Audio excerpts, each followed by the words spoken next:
반갑습니다. 오랜만입니다. 오랜만입니다. 예. 지금 대선이 50일 남았는데요. 네.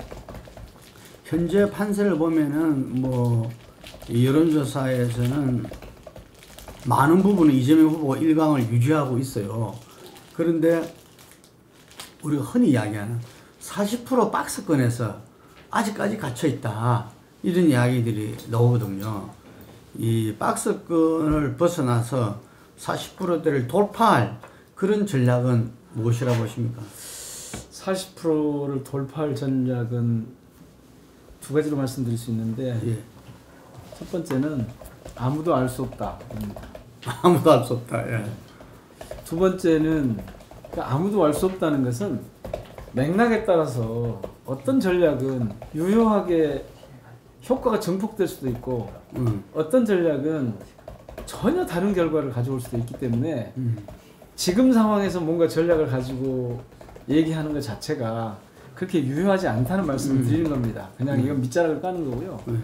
실질적으로 그런 맥락에서 보면 할 수 있는 건 저는 축적의 시간이 필요하다, 이렇게 말씀드립니다. 축적의 시간. 네. 그러니까 지금 뭐 소확행이라고 하는 것도 있고, 또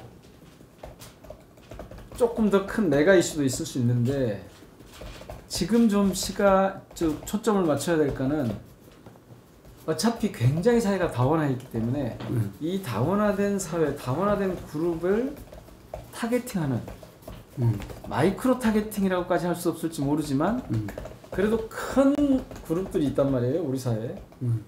거기에 반응을 불러일으킬 수 있는 이 영역에 대한 정책들이 나와줘야 되고, 또 다른 한편에서는 큰 모두에게 해당되는 이런 것들이 나와줘야 될 겁니다. 예를 들면 뭐 연금제도나 복지나 이런 건 큰 그렇죠. 메가 이슈인 거죠. 뭐 민주주의나 이런 건 메가 이슈인데, 경제 정책 뭐 이런 건 메가 이슈일 겁니다. 그런데 아주 소소하지만, 요즘 소확행이란 말을 자주 쓰는데요, 소소하지만 이렇게 타겟팅이 되는 그런 영역들이 있거든요. 요것들을 차분하게 축적하는 것, 그래서 이 차분한 축적이 질적인 변화를 일으키게 되는 그런 전략 말고 특별한 전략이 있을 것 같지가 않습니다. 다행히 저희 후보가 내용이 좀 충실한 편이잖아요. 특히 상대 후보하고 비교를 하면 컨텐츠만 놓고 보자면 확실히 위에 있거든요. 지난번에 뭐 3프로TV에서도 그걸 국민들이 다 확인을 한 거 아닙니까? 그런데 선거가 꼭 그런 것만 가지고 투표를 끌어낼 수 있는 건, 지지를 끌어낼 수 있는 건 아니기 때문에 그거를 1차적으로는 착실하게 축적하는 게 중요하다. 그게 중요한 전략이다, 이렇게 말씀을 드리고요. 그 위에 이제 그 위에 뭔가 상황을 반전시킬 만한. 근데 이제 여기서 제가 그 말씀드리고 싶은 거, 이렇게 말씀드린 이유는 자꾸 그 박스권 말씀들을 하시더라고요. 그게 근래에 나온 얘기거든요. 30% 후반대에 묶여 있다. 근데 한 너댓 달, 서너 달, 너댓 달처럼 한번 생각해 보십시오. 8월, 9월 그때 뭐라고 했냐면, 이재명 후보는 20% 후반 박스권에 묶여 있는가 했어요. 근데 그 전보다 조금 더 거슬러 가보면요, 10%대에 있을 때가 있었거든요. 저는 여기서 제가 그렇게 축적의 시간이 필요하다고 말씀드리는 건 중요한 이유가 있습니다. 이재명 후보는 윤석열 후보하고 달리 이 유동성이 크진 않았어요. 그러니까 꾸준히 성장해 오고 있는, 유시민 이사장의 말을 빌자면, 유시민 작가의 말을 빌자면 발전 도상인 거죠. 꾸준히 성장하고 있기 때문에 어떤 시기가 되면 올라가고 또 가다가 또 올라가고 이렇게 가는 거고, 대신 밑으로 확 내려가는 일은 없지 않습니까? 상대적으로. 그럼 뭐냐 하면 안정적으로 우상향 방식으로 지금 좋아지고 있다. 그런데 지금 당장 이걸 놓고 30% 박스권에 묶여 있다, 이렇게만 보면 지나간 역사를 10%, 20% 박스권도 있었다. 근데 그게 이제 점차적으로 올라왔다는 이야기죠. 중요한 것은 뒤로 후퇴하지는 않았다. 저희 후보는 그게 이제 장점인 거고, 그래서 저는 이게 어느 정도 축적이 되면 다시 40%를 넘어갈 때가 올 거라고 보고요. 그게 대략 이른바 설 전후가 되지 않겠습니까? 이준석 대표를 원래 밀어 올렸던 에너지가 보수 진영에 있거든요. 그거를 선거 전략에 그대로 활용하지 못했죠, 처음에는. 근데 저는 이것이 이준석 대표의 이 전략인지 아니면 그냥 자연스럽게 그렇게 됐는지 모르겠습니다만은 이준석 대표가 선거전의 중심으로 들어오는 순간, 그러니까 이 선거전을 어떻게든 끌고 가는 위치로 복귀하는 순간 저는 빠른 속도로 회복이 될 거라고 봤습니다. 그럼 최근에 이준석이 복귀하고 나서 저는 이준석 효과라고 봅니다. 본인은 호언장담했는데 그걸 인정한다는 이야기네요. 그렇죠. 다른 요소는 설명이 안 되고 그 다음에 그 이준석 대표의 그 행위를 보면, 그러니까 이 캠페인 방식을 보면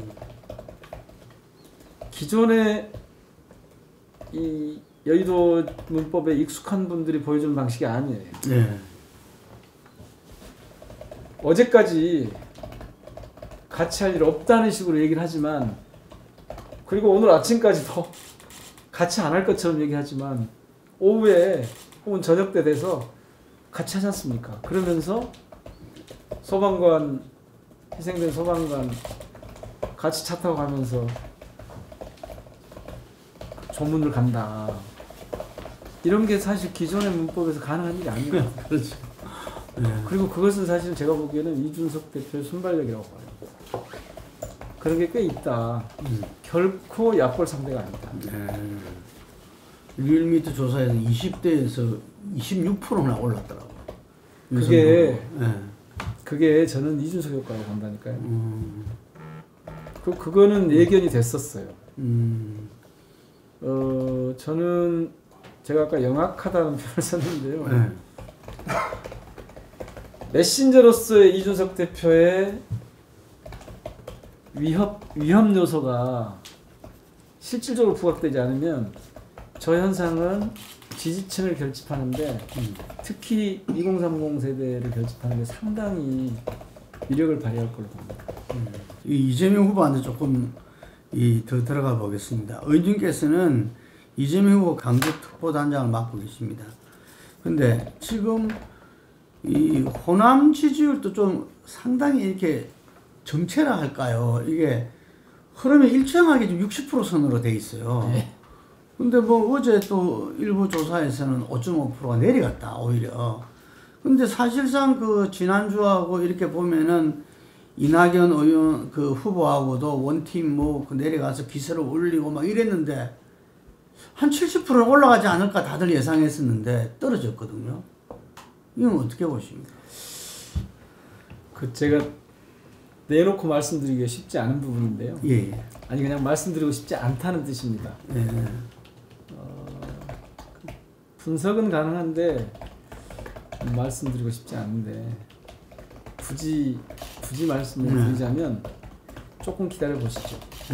저는 광주 전남 분들이, 호남 분들이, 그러니까 왜 지난번에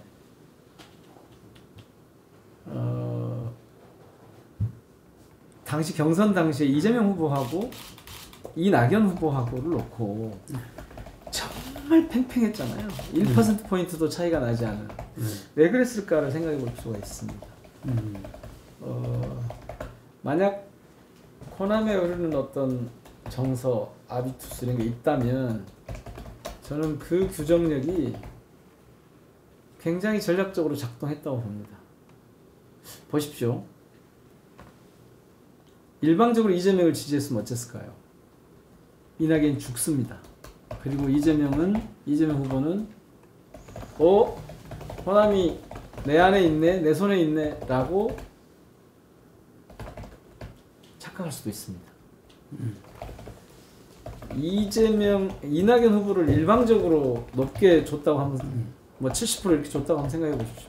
그러면 실질적으로 중요한 카드, 실질적으로 본선 경쟁력이 있다고 믿는 카드인 이재명을 버리는 게 되거든요.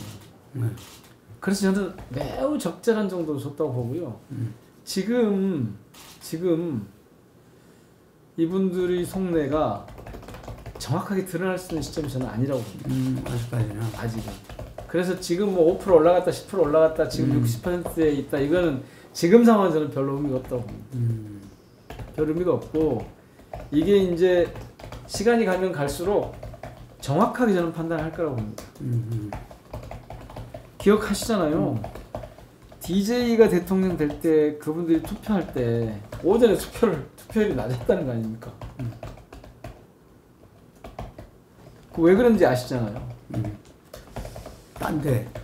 저는 이번에도 전체적인 상황을 보고 있는 그런 어떤 집단 지성이 발휘되고 있는 거지. 그래서 조절하고 있다. 네, 뭐 지금 속내가 다 드러났다고 보지 않는 거죠. 그리고 지금 한번 생각해 보시면 저희가 원래 광주 특보단장, 전남 특보단장이 생긴 게 이런 거거든요. 각 분야에서 특보단을 쫙 이렇게 하고 있는데 지역의 현안을 특별히 꾸리는 그런 특보단이 없어요. 그래서 지금 이 광주 특보단장, 전남 특보단장은 현안을 직접적으로 꾸려서 이걸 공약에 반영하고 정책으로 입안하는 그런 역할을 할 거거든요. 그러니까 각 부문별 특보단들이 쫙 지금 되고 있지 않습니까? 그 중에서 지역 현안 챙기는 좀 제대로 해야 된다. 그런 것 때문에 생긴 건데 결국은 보면은 그 조직적 지지율을 끌어올리는 것 그리고 그 과정에 현안을 푸는 정책적 수단을 활용하는 것 이런 정도가 될 텐데 지금 광주 전남 분들이 뭘 보고 있고 뭘 요구하고 있는지 정확하게 좀 내밀하게 좀 들여다봐야죠. 문재인 대통령이 사실 그 지난 2016년 총선 보면은 참 그 호남에 강주 호남에 가서 굉장히 애를 먹었잖아요. 그때 반민주당 정서가 워낙 극심했죠. 호남 홀대. 애를 먹은 게 아니라 완전히 깨졌죠. 네, 그래서 100% 한 석도 못 얻었습니다. 네. 그런데 그다음 그 지지로 다시 뒤엎었잖아요. 대선에서. 지금 이재명 후보에 대한 그 민심이, 호남 민심이 그 정도 그때 있었던 반감하고는 좀 다르지 않겠냐고 생각합니다. 그때보다는 훨씬 좋습니다. 그때는 그나마 2016년 총선 생각해 보시면 대안이 있었습니다. 대안. 그때는 안철수라고 하는 국민의당이라고 하는 대안이 있었던 거죠. 네. 그래서 그때는 그런 게 나올 수 있었고 그 여진이 그 다음에까지 이어져서 대선 때 61%밖에 못 얻은 거죠. 네. 그때 안철수 후보가 30%가량 나왔지 않습니까? 예. 그때 그 총선 때 그 여진이 있었기 때문에 애를 먹은 겁니다. 그런데 그러면 그렇게 해서 총선이나 대선에서 졌느냐? 그렇지 않았거든요. 호남이 일방적으로 몰렸으면 총선이 어땠을까? 아니 대선이 어땠을까 생각해보면 조금 아찔하죠.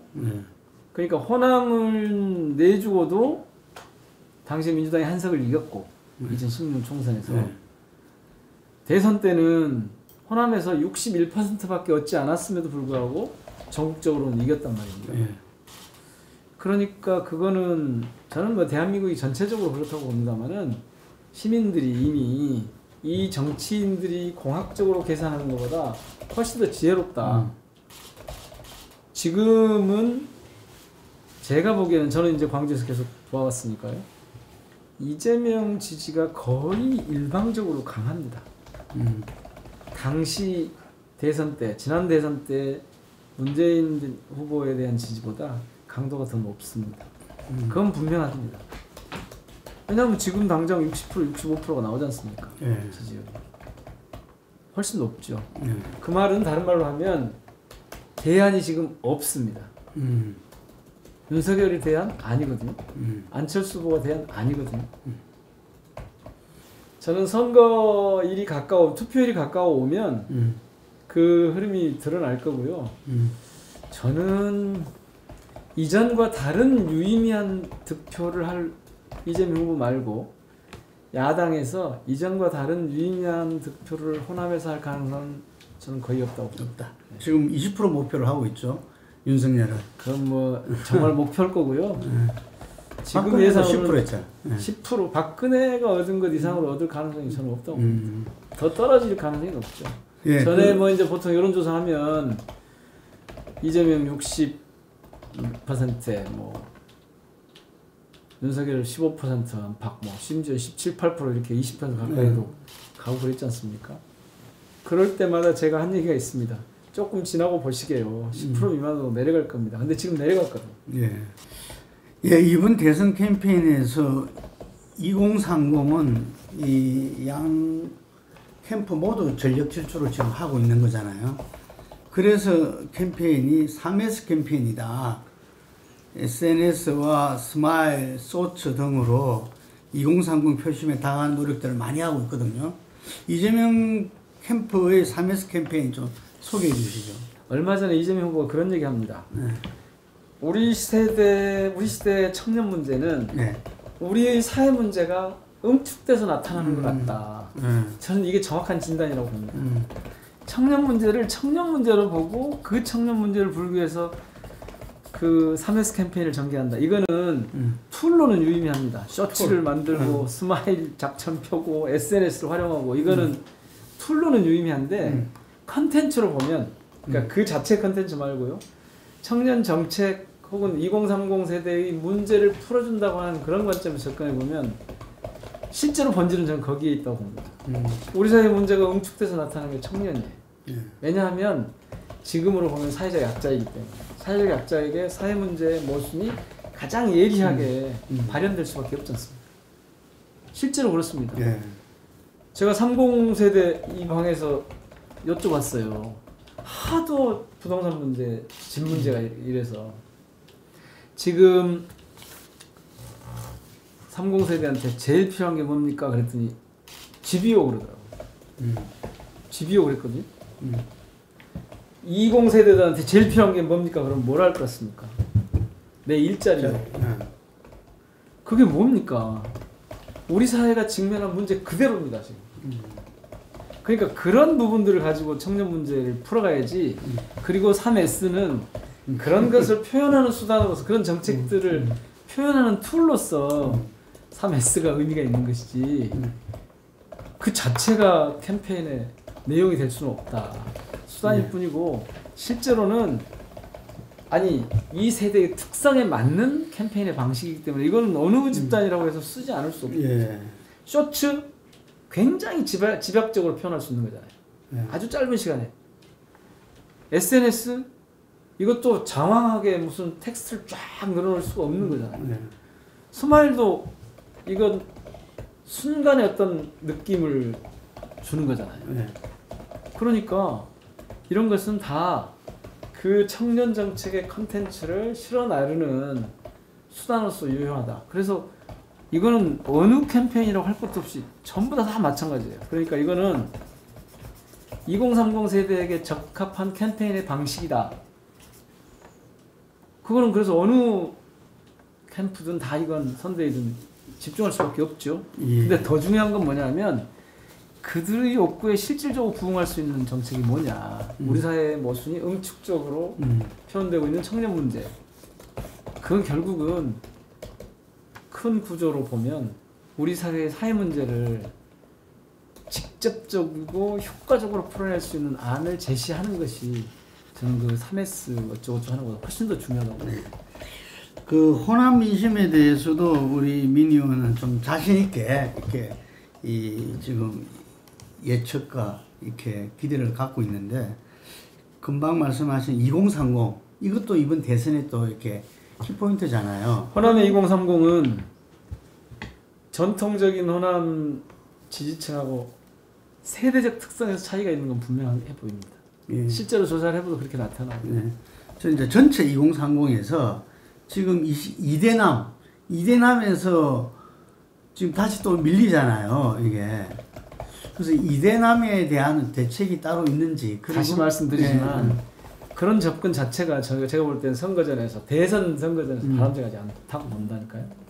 이대남을 타겟팅해서 이대남에 맞는 소확행은 있을 수 있습니다.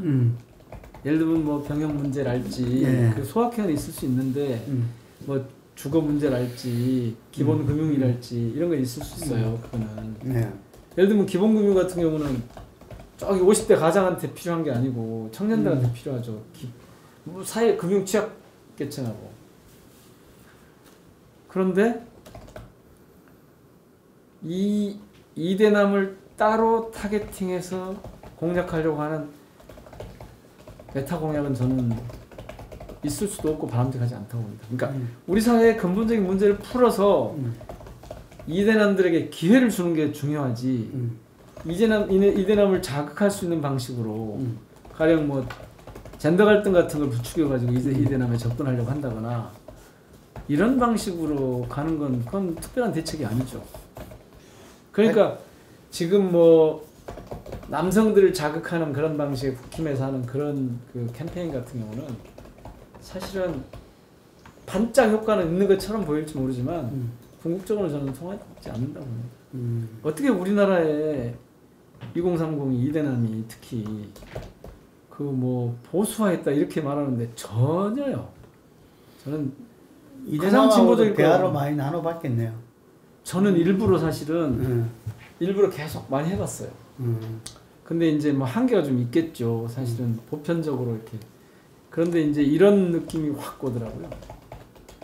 아, 제가 이제 청와대에서 청년정책관실을 만드는 작업을 해봤거든요. 그때도 그렇고 지금도 그러는데요.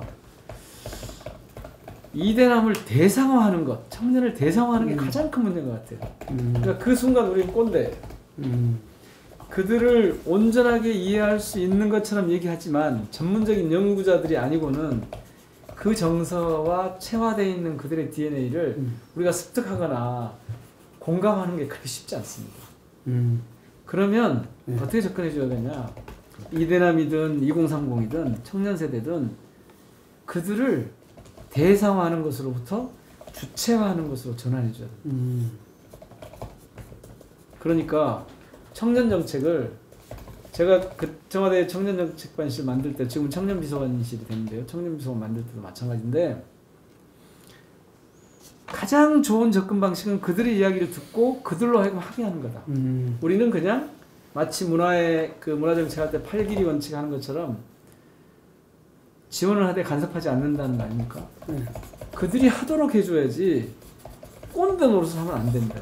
제가 그거는 명확하게 인식할 수 있었어요. 그러면 청년들에게 맞는 일자리가 무엇이고 어떻게 하면 될지 이렇게 물어봐 줘야죠. 예를 들면 다들 지금 대기업에 가고 싶어하고 이른바 3D 이런 데 안 가고 싶어하고 서비스 업종에 가고 싶어하고 제조업에는 안 가고 싶어하고 임금이 안정된 쪽에 가고 싶어 하잖아요. 예를 들면 그러면 비정규직 알바를 하면 지금은 알바비를 어떻게 합니까? 우리 마음대로 생각해서 그냥 없는 기회를 만들어준 것만 해도 고마워하잖아요. 근데 그들에게 물어보면 이럴걸요? 아니 짧은 시간밖에 일을 못하니까 비정규직이니까 임금을 더 줘야지요. 임금을 더 주는 게 맞습니까? 지금처럼 더 낮게 주는 게 맞습니까? 더 줘야죠. 근데 한번이라도 물어봤냐고요 그들에게. 물어보지 않잖아요. 그 다음에 주택 문제만 해도 그래요. 2030들한테 물어보면 썩 쓸만한 자기 집을 갖고 싶어해요. 지금 당장 자기 집이 아니어도 언제라도 좀 썩 쓸만한 자기 집을 갖고 싶어해요. 근데 그냥 6평짜리 7평짜리 벌집 만들어 놓고 거기 들어가 살으라고 한다? 그 공공임대 많이 만들어 주겠다? 안 들어가요. 그러니까 정책의 출발을, 정책 아이디어의 출발을 주체화해야 되죠. 2030들 청년들에게. 그리고 잘합니다. 정치만 예로 들어볼까요? 청년 뭐 어쩌고저쩌고 청년 정치 할 수 있도록 막 오라고 합니다. 근데 그제도 제가 어제 오후에도 제가 그 청년 한 대여섯 분 모시고 어디 뭐 부산 분, 뭐 인천 분, 뭐 서울 분 모시고 얘기를 들어봤거든요. 다 자기들을 위해서 뭔가 이렇게 열어주는 것 같은데 자기들 얘기는 반영되지 않는다고 해요. 예를 들면요, 가산점 아무리 줘보세요. 소용없습니다. 아예 그냥 일정한 비율을 청년이 진출할 수 있도록 해주세요. 왜 가산점 줘봐야 못 이긴다는 거거든요. 그리고 돈 없어요. 그런데 물어보지 않으면 돈 생각도 안 해요. 이를테면 선거 비용을 조달할 방법이 없어요. 그러면 이렇게 얘기하더라고요. 아니 절반은 일단 대주세요. 나머지는 우리 돈 없어요. 처음부터 없겠잖아요. 20대가 무슨 돈이 있겠어요. 아버지 잘 만난 사람 아니고는 없죠. 그러면 그냥 담보 대출을 해주세요. 무이자로 대출을 해주세요. 그러고 나서 선거 끝나고 갚게. 그리고 청년들은 다른 데하고 똑같이 하지 마시고 선거비용 보전도 다른 데는 15% 일반 다른 세대는 15% 이상 득표해야 받게 하지만 청년들은 5%만 득표해도 받게 해주세요. 청년들한테 물어봐야 된다니까요. 제가 사실은 그 청년정책관실 만들면서 청와대에서 만들면서 그 정책관을 임명하는 것부터 청년들한테 맡기고 거기에 모든 주체는 청년들로 세워라. 거기다 대놓고 비서실장이 수석이 비서관이 하는 사람들이 이래라 저래라 하지 마라. 제가 다른 부처의 정책, 청년 정책 하는 분들한테 그렇게 얘기합니다. 지금 정치에서도 그렇다니까요. 우리는 가산점을 30% 주자 그러는데 10%밖에 득표 못하는 청년한테 가산점 30% 주면 13점밖에 안 돼요. 13%밖에 안 돼요. 저기 30% 40% 얻는 사람들 어떻게 경쟁합니까? 안 되잖아요. 그럼 어떻게 줘야 되냐? 청년을 모든 공천에서 청년 할당제. 청년 할당을 해라. 이게 맞거든요. 근데 청년 할당제는 안 했거든요. 여성 할당제는 했잖아요. 그런 거죠. 청년들에게 맡기면 청년 문제가 훨씬 쉽게 풀린다. 그리고 기존의 선배들은 그걸 뒷받침해 주면 된다. 문재인 정부가 그런 걸 좀 해보려고 할 때마다 사실은 국회가 발목을 잡았죠. 뒷받침을 못 해줬죠. 그래서 나온 게 촛불 정부를 뒷받침할 수 있는 촛불 국회를 만든 거죠. 아니 전체적으로 민심의 흐름을 보면 저는 그렇다고 봅니다. 그런데 국회가 거기에 응답을 못했어요. 특히 180석 야당이 거기에 제대로 응답을 못했죠. 그래서 그런 것을 해낼 수 있는 누군가를 호명한 게 저는 윤석열, 이재명이라고 봐요. 그런데 저희 입장에서 보면 이런 흐름에 더 부합하는 건 이재명 후보죠. 앞서 말씀드린 그런 이유들 때문에. 저는 그 흐름을 우리 주권자들이 끌고 갈 거라고 봅니다.